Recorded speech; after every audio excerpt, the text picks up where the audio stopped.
Time से मैं 2-3 दिन से ये बुक पढ़ रहा हूँ और आज मैंने इसका एक चैप्टर पढ़ा जिसमें चैप्टर का नाम है डोंट ट्राई। और इसमें कहानी है एक जर्नलिस्ट की, एक राइटर की, जिसमें वो राइटर अपनी कुछ पोएम्स और कुछ आर्टिकल्स और मे बी नोवेल्स अपनी कुछ लिखता है और उसको पब्लिश कराने जाता है बहुत सारे अमेरिकन पब्लिशर के पास, जर्नलिस्ट के पास, न्यूज़पेपर वालों के पास कि ये मेरा आर्टिकल है और आप इसको पब्लिश कर दीजिए। और उसको हर जगह से निराशा ही निराशा मिलती है। निराशा का मतलब उसको डिस्गस्टिंग आर्टिकल या ये सब बेकार है ऐसा कुछ कह के वहाँ से भगा दिया जाता है। और निरंतर 5-6 साल, 10 साल, 15 साल प्रयास करता है और उसके बाद भी उसको कहीं आशा की एक किरण भी नहीं मिलती कि जहाँ से वो अपना आर्टिकल पब्लिश करा पाए। और वो इन सब चीज़ों के रहते रहते उसकी एज 50 हो जाती है और वो बहुत सारी गलत एक्टिविटीज़ लाइक अल्कोहलिक, गैम्बलर्स और मतलब दुनिया भर की चीज़ें जो होती हैं गलत चीज़ें उनमें पड़ जाता है।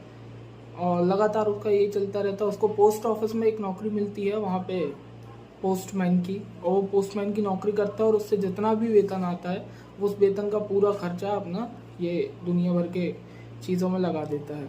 फिर उसको एक अननोन पब्लिशर स्ट्रेंजर मिलता है जिसको वो नहीं जानता और वो उस पर थोड़ा सा इंटरेस्ट दिखाता है कि जो उसके आर्टिकल हैं और जो उसकी पोएम है उस पर थोड़ा सा इंटरेस्ट दिखाकर और वो उसके आर्टिकल पब्लिश करने के लिए कहता है उससे। और इस बार उस राइटर के पास दो ही रास्ते होते हैं, या तो वो अपनी पोस्टमैन की नौकरी करता हुआ ऐसे ही अल्कोहलिक जीवन बिता दे अपना, या तो वो सारी चीज़ें छोड़ के और अपने टाइपराइटर पर जाकर और नई पोएम, नए नोवेल्स लिखना स्टार्ट करे जो कि उस जर्नलिस्ट जो पब्लिश करने वाला है उसकी।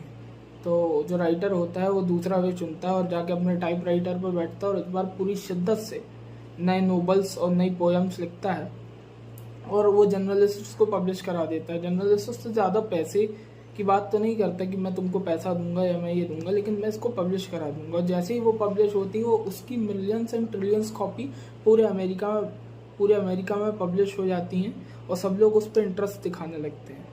तो इससे हमें ये सीखने मिलता है कि हमें ट्राई करना कभी नहीं छोड़ना चाहिए, चाहे परिस्थितियाँ कैसी भी हों। आज नहीं तो कल, कल नहीं तो 10 साल बाद, 10 साल नहीं तो 50 साल बाद, कभी ना कभी परिस्थितियाँ हमारे अनुकूल होंगी और जो हम जीवन में करना चाहते हैं वो हम कर पाएंगे।